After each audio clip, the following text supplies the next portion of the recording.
I'm merging with the grays that I applied on my painting, and this is going to give me a nice base color.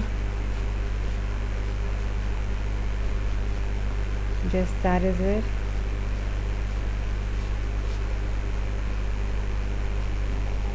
For the design I need to use a smudger.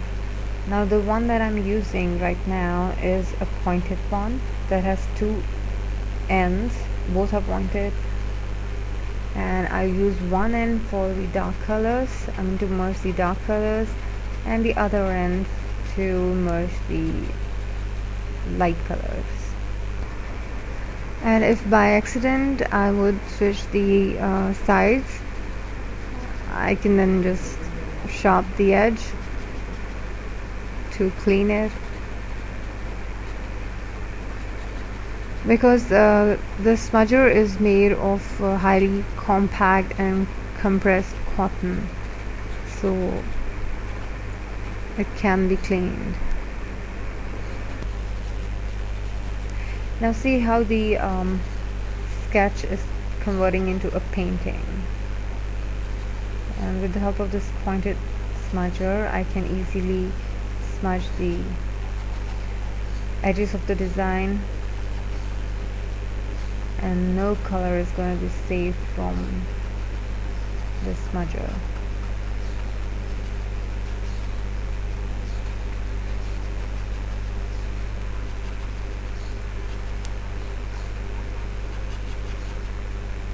But you can do that with your finger too, but that will give you just a little disadvantage, that it will smudge the areas that you don't want to be smudged.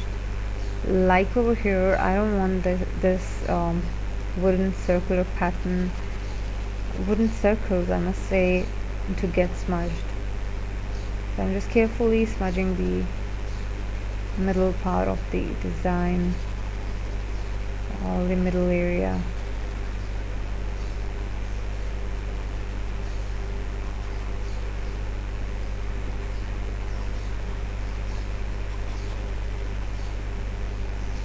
Now I've started smudging because my paper was not taking any more pigments. I was trying to add more colors to the painting, but when I saw that it's not taking more pigments, I've just started smudging.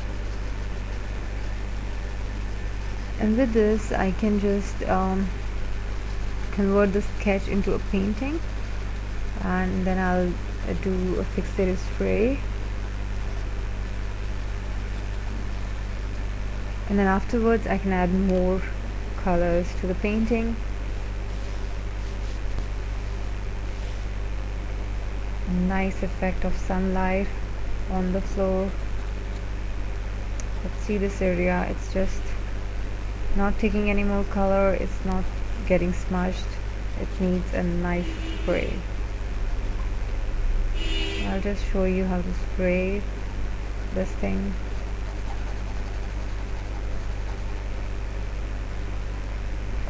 But I'll show you just a glimpse because I don't want the spray to get on the lens of the camera. Now for the darks over here, right underneath the door, I just need extreme darks, and I'm using dark blues and browns and even black to give an effect of a dark shadow. I'm adding another brick right now. And even in the shadowy area you can give a tint of light, because it's a daytime scene and you need to, even in the shadows things get visible, so I'm using a lighter color here. I'm spraying it with the Ronnie fixative.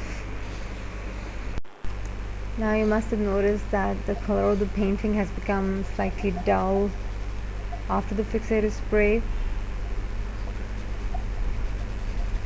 but that's absolutely okay. I've given it a very nice spray. It's very important to give your painting a spray, just keeping your spray bottle up to 2-inch distance from your painting, and that would just seal the entire painting of yours. And you can use fixative spray for your pencil sketches and for your charcoal sketches or graphite sketches, anything of that kind, to keep it nicely fixed. Or otherwise you would just with a touch of hand you could just merge the entire work of yours. Now the best fixative spray is the one that changes your painting colors to the least.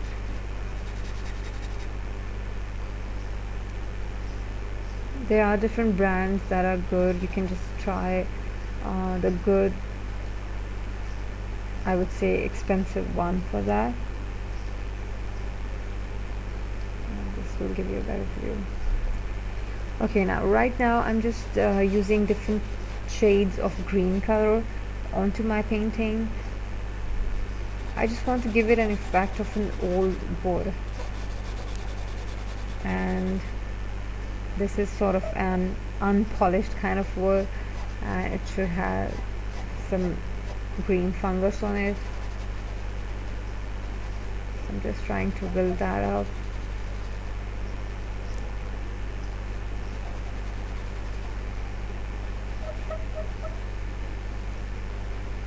But it's not important to make everything when you sit on the spot, or even if you work from a photograph.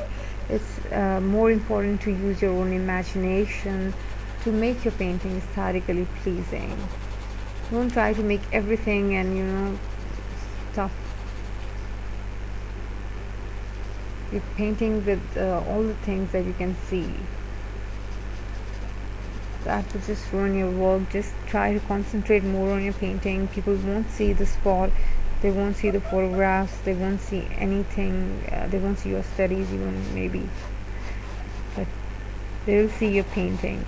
So try to focus on your painting more than just trying to copying the work or copying from the scene. I hope you understand what I mean. So for your painting you definitely need to have a focal point. Try to concentrate on that. Try to concentrate on what things are to be made prominent and what are to be made slightly merged and dull.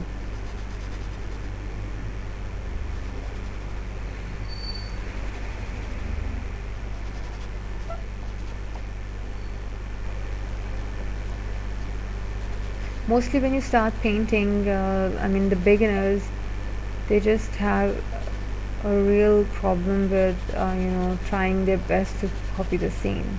I had that problem too. We try our best to copy everything and bring everything on our painting, and we end up with something that is compact, kind of a scene. Now all the colors that I used earlier before spraying are sealed now and have become part of the paper, and it just feels now that it's the color of the sheet.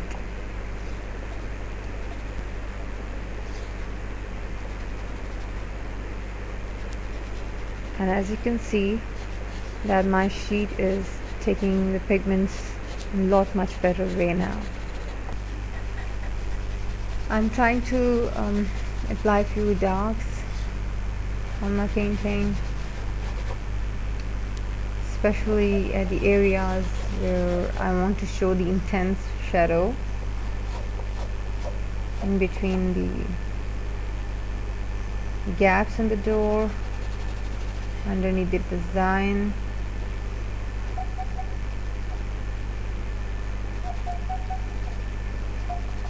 And now I can work on my painting thinking that I'm giving a finishing touch. I just need to look at my work from a distance and get an idea where to stop. I'm giving a closer view of my painting because I have come a little closer to the board to add details. You have to make the painting technically correct, and for that I'm adding nails to the wooden pattern.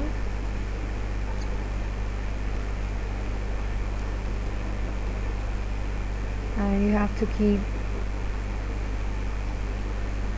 to do all such work very carefully.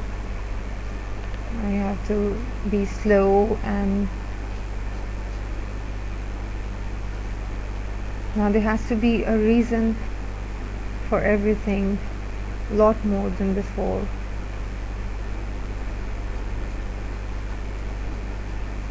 For that you need to look at your painting from distance again and again, and I keep on doing that, especially when while doing the finishing touch, because you need to know how it looks from distance, you need to know how it looks from a very closer view, and you need to do this exercise continuously. And I'll keep on smudging whatever I'm doing, because as I've told you, I'm just thinking that I'm going towards the finishing touches of the painting, so I'm just trying to be careful for everything.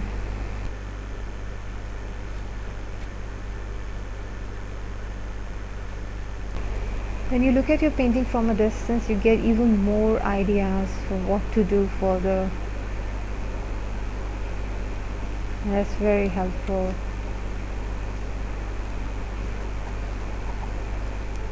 Adding more details to every part, and I'm trying to build up the wooden texture.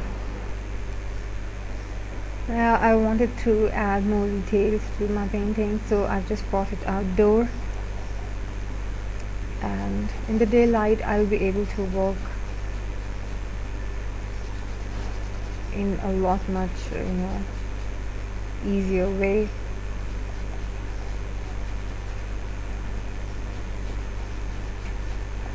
Because when you're giving finishing touches to your painting, you need to be very careful, and this daylight will help me to do that, because I need to add textures and I need to add lot many details that are not in the painting right now.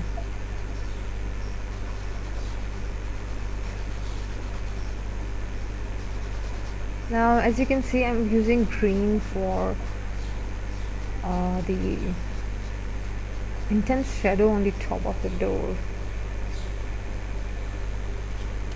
because mostly there are shades on the top of the door, and there must be one over here too. And see how colorful you can make your painting, even if you want to keep the overall effect light and pleasant and very soft, like I want over here. I want this painting to look like white circular patterns, and I want to give it a very soft effect, but still I'm using turquoise green over here. So the overall effect of your painting does not mean that you don't need to use anything other than that. On the other hand, you can create even better look with such a contrast in your painting.